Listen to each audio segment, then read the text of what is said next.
bertemu kembali dalam program Minutes of Change menuju perubahan menjadi pribadi yang berkenan kepada Bapa dan layak menjadi mempelai Kristus di akhir zaman. Tema yang saya bawakan hari ini, kuasa perjamuan kudus. Firman Tuhan dalam 1 Korintus 11 ayat 24 sampai 25 berkata, dan sesudah itu ia mengucap syukur atasnya, ia memecah-mecahkannya dan berkata, inilah tubuhku yang diserahkan bagi kamu, perbuatlah ini menjadi peringatan akan aku. Ayat 25 berkata, demikian juga ia mengambil cawan sesudah makan, lalu berkata, cawan ini adalah perjanjian baru yang dimateraikan oleh darahku. Perbuatlah ini setiap kali kamu meminumnya menjadi peringatan akan aku. Dalam kurang lebih 12 tahun yang lalu, saya mendengarkan khotbah satu hamba Tuhan yang bernama Susat Hetting saat itu di Moi, bahwa bagaimana dia menceritakan, membagikan kuasa daripada perjamuan kudus saat itu. Dan dia berkata dalam khotbahnya bahwa dia melakukan perjamuan kudus itu setiap hari. Nah, kurang lebih 8 tahun yang lalu mama saya koma di rumah sakit saat itu. Dan Roh Kudus mengingatkan kita selama mama saya koma melakukan perjamuan kudus. Dan saya bersama dengan keluarga sepakat saat itu melakukan perjamuan kudus. Dan apa yang terjadi? Waktu kita melakukan perjamuan kudus, kurang lebih 5 menit setelah kita melakukan perjamuan kudus, kita taruh anggur dalam mulut mama saya sebagai lambang saja. Itu 5 menit kemudian mama saya jadi bangun, siuman saat itu.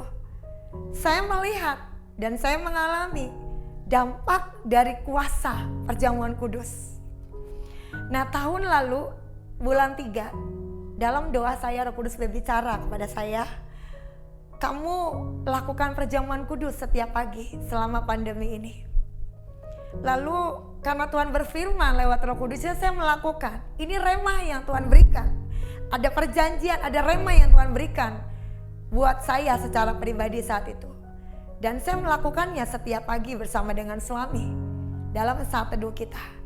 Jadi saya bersama suami dan anak-anak, saya pastikan sebelum kita buka pagar keluar rumah di mana kami tinggal, itu kita sudah perjamuan kudus. Anak-anak saya kasih tanda di dahinya lambang T. Gitu juga tempat saya tinggal di pastori, jadi pintu gerbangnya saya orakin darah Yesus setiap pagi. Sudah setahun lebih. Dan saya membagikan ini kepada setiap kawan-kawan, rekan-rekan saya yang saya kenal. Puji Tuhan, setiap teman-teman yang saya share, saya bagikan hari ini semua dalam keadaan yang sehat. Semua karena anugerah dan kasih karunia Tuhan. Kalau hari-hari ini pemerintah menyuruhkan kepada setiap kita untuk melakukan pakai masker, kita melakukan bagian kita yaitu minum vitamin, vitamin C, vitamin D, vitamin dan sebagainya, itu baik buat kesehatan kita. Tapi bagi saya yang Tuhan berikan rema, bahwa darah Yesus itu lebih berkuasa dari semua vitamin. Karena darah Yesus itu bicara penebusan, kuasa penebusan. Dan waktu kita melakukan perjamuan kudus, ayatnya jelas berkata, perbuatlah ini menjadi peringatan akan aku. Artinya di ayat yang 24 dan 25 Tuhan tetap berkata bahwa menjadi peringatan akan aku. Artinya waktu kita minum perjamuan, melakukan perjamuan kudus, kita sedang mengingat pengorbanan Tuhan di atas kayu salib. Dan kita sedang mengingatkan iblis bahwa dia sudah kalah di atas kayu salib 2000 tahun lalu waktu Tuhan Yesus mati di atas kayu salib. Oleh karenanya lewat kebenaran firman Tuhan hari ini, buat setiap kita yang mendengarkan firman Tuhan hari ini, bagi kita yang percaya untuk melakukan perjamuan kudus, lakukan. Tapi kalau buat yang tidak percaya, itu kembali kepada iman kita masing-masing. Saya melihat teman saya bercerita bagaimana seharusnya dia kena COVID, tapi karena dia melakukan perjamuan kudus, dia nggak kena, karena lingkungan dia kena. Semua yang kawan-kawan saya bagikan ini bahkan ada satu ruangan itu hampir semua kena, dia tidak. Bahkan ada saudara saya yang di Bali saat itu bekerja, teman-teman dekat yang dia berhubungan juga kena gitu. Tapi karena dia melakukan perjamuan kudus, itu nggak berdampak buat hidupnya. Dan ini apa yang saya bagikan, saya berdoa jadi berkat buat setiap kita. Supaya apa? Karena pandemi ini selain merusak kesehatan, juga perekonomian kita semua berdampak. Oleh karenanya, kalau saya mau bicara, ayo cepat-cepat yang kita udah tahu nih, yang saya bagikan, share ke teman-teman, lakukan perjamuan kudus setiap hari. Bahwa kita mengingat pengorbanan Tuhan di atas kayu salib. Saya melihat itu perbedaannya sampai hari ini.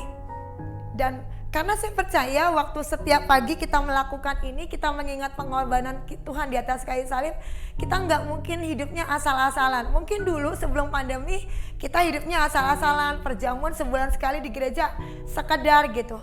Tapi ini sebagai tanda peringatan bahwa kita mengingat pengorbanan di atas Tuhan di atas kayu salib. Waktu kita mengingat pengorbanan Tuhan di atas kayu salib, artinya kita orang yang tahu berterima kasih. Artinya kita orang yang tahu bahwa Tuhan itu punya cinta yang luar biasa atas hidup kita.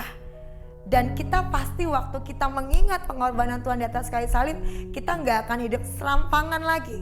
Saya ingat terakhir kesaksian seorang hamba Tuhan yang namanya Debbie Basir, bagaimana dia kena corona kedua. Di situ Tuhan bicara, Roh Kudus bicara melalui hamba Tuhan ini waktu dia sesek untuk COVID yang kedua kali, di mana waktu dia sesek gitu, di situ Roh Kudus bicara, kamu lakukan perjamuan kudus saat itu. Dan dia bersaksi setelah dia melakukan perjamuan kudus, dia langsung tiba-tiba tuh nggak sesek lagi saat itu juga. Dia berkata seperti itu. Dan oleh karenanya, apa yang saya bagikan ini supaya setiap kita melakukan bagian kita untuk kita melakukan perjamuan kudus setiap pagi. Kita lakukan saat teduh kita, hubungan kita perbaiki dengan Tuhan lewat perjamuan kudus. Kita pastikan sebelum kita keluar rumah kita sudah mengoraki tanda ada lambang darah Yesus atas setiap rumah-rumah.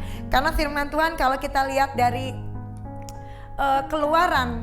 di Keluaran 12 ayat 12, sebab pada malam ini aku akan menjalani tanah Mesir dan semua anak sulung dari anak manusia sampai anak binatang akan kubunuh, dan kepada semua Allah di Mesir akan kujatuhkan hukuman, akulah Tuhan. Ayat yang ke-13 berkata, dan darah itu menjadi tanda bagimu pada rumah-rumah di mana kamu tinggal. Apabila aku melihat darah itu, maka aku akan lewat daripada kamu. Jadi tidak akan ada tulah kemusnahan di tengah-tengah kamu apabila aku menghukum tanah Mesir. Kejadian ini waktu pemerintahan Firaun, Tuhan mengizinkan tulah yang ke-10 anak sulung mati. Dan Tuhan berbicara kepada Musa waktu ada tanda darah anak domba. Saat itu Tuhan akan melalukannya. Dan saat itu orang Israel tidak ada yang mati. Saat itu karena ada tanda dalam setiap ambang pintu. Biar perjamuan kudus ini jadi berkat buat setiap kita. Setelah kita perjamuan, kita kasih tanda dalam setiap pintu rumah kita. Dan setiap kita menjadi orang yang diberkati Tuhan, orang yang sehat, orang yang jadi pemenang, bahkan lebih daripada pemenang. Tuhan berkati.